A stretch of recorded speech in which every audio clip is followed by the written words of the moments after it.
So guys, for the blouse part of this dress, you can use a normal bustier method to achieve it. You can also use a princess dart bustier to achieve it. You can also use normal dart to achieve it, or an invisible dart. It depends on how you want yours to be. So in today's tutorial, I'm going to be sharing with you guys on how to make this blouse using a dartless method or normal dart to achieve the blouse. So if you're interested, keep on watching and let's get started. So guys, let's start with the drafting of the skirt pattern. I want to use a skirt contouring to achieve it. Do you get? So what I did was to subtract 1.5 inch for the waistband and also came down by 9 inch for hip line. Then determine the length you want for your skirt. Now extend it and label as well. After that, on the waistline, I'll mark quarter of the waist measurement, then 1.5 inch for seam allowance and 1 inch for that. At the hip line, I'll mark quarter of my hip measurement plus 1.5 inch for seam allowance. Then I'll connect from the waist to the hip line, connect the 2 point like so. Then after connecting, you place your tape exactly at the hip line, then measure what you have there in total. Once you measure it, come down to the hemline, subtract 1 inch and mark what you had left. Then connect from the hip line to the point. Do you get? So once you are done with that, go ahead and cut it out. After cutting, place another fresh paper to cut the back, then extend your hip line to the zip allowance side. So for the skirt contouring at the hip line, I will go in by half inch. Then after that, I will connect from the waist to that point. Then I'll extend it to the hem part just like this. Can you see? So now you are done with this, go ahead and cut it out. Remember our pattern is on a fold, so the half inch I'll multiply it by 2 and I'll have 1 inch. So coming down to the zip allowance line exactly at the hip line, I will go in by 1 inch. Okay, then this is me replacing the both half inch we took out on the other side. You get? So after connecting like so, I will impute my zip allowance, which is 1 inch. Okay, then I'll go ahead and connect. So after connecting guys, you will have it looking like this. You get? So now at the center front of the skirt, I will go down from the waistline by half inch, then I will slant into the other side. So this will help your band sit perfectly after attaching to the waistline. So for the that, I went in by 3.5 inch. That is half of my nipple to nipple. I came down by half an inch. Sorry, I came down by 5 inch for the that length. Then also subtract half inch on both sides. I went ahead to connect.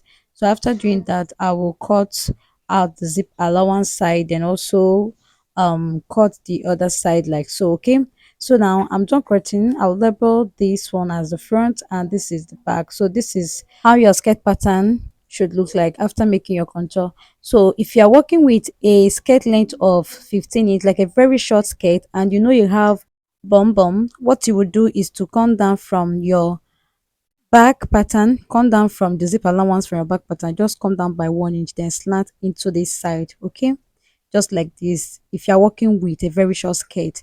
Okay, so that's how you do that. If you don't understand anything, just ask in the comment section. So the next thing I want to do now is to mark the pattern for the blouse. So I came down from the shoulder by my chest line, waistline, and the length of my blouse. I also went ahead to label. So now I will mark half of my shoulder measurement at the shoulder line, do the same thing at the chest line, then I'll connect the two dots using my stretch ruler like so.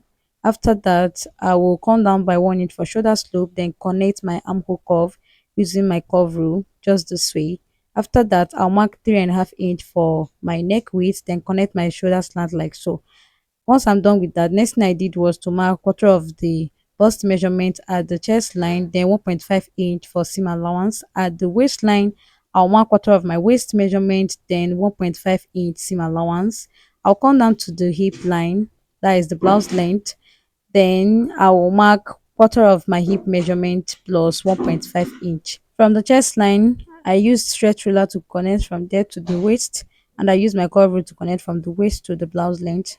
After that, I'll come down by 1.5 inch for my back neck depth. Okay, I'm cutting the back pattern first, so 1.5 inch or 2 inch for your back neck depth, and on the side I will go up by 2 inch, then I will make a curve like so.